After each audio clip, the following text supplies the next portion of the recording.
kinahanglan gyud lalisan kay murag normal man gina sa tao nga. Murag common sense man gina nga siya una nato ang ato ang mahal sa kinabuhi.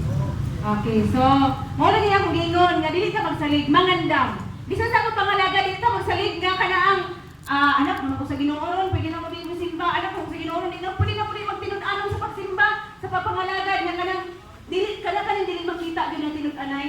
Delikado. Delikado na sa akong papangalagad. Sige. Oras na. Time. Okay. 1 minute na lang. Nahinumdum ko sa una ba, sa dito pa sa Malihaw ni. Kanang pagkaminyo na ako dito sa Malihaw. Kunya, nag-Bible study. Yaman si Leo o si Pipi o. Naay mga pangutana sa paamong Bible study sa una hinumdum ko nga katong pamilya nga dudot man to.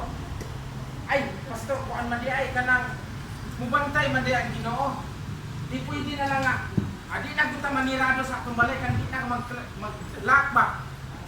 Tungod ka ang Ginoo gabantay. Silan kadto si Pico bitaw na pa. Kuan ani, atong mahinungan na nato ha.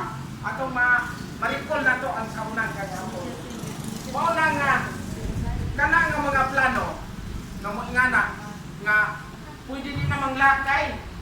Kandi naman maglak sa panimalay kay naman ay Ginoo gabantay. Pero ito na siya nga, ambot lang, siya nga hunang-huna na.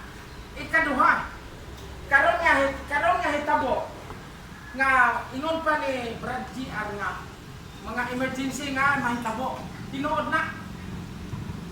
Kanang area po nga atong ginapuyan. Unang-una, nagatanaw taong, paborable ba sa baha? Paborable ba nga mga pangbahan tagkahoy? Makamba, ay atong utok nga mo maninaw, di ba? Oh.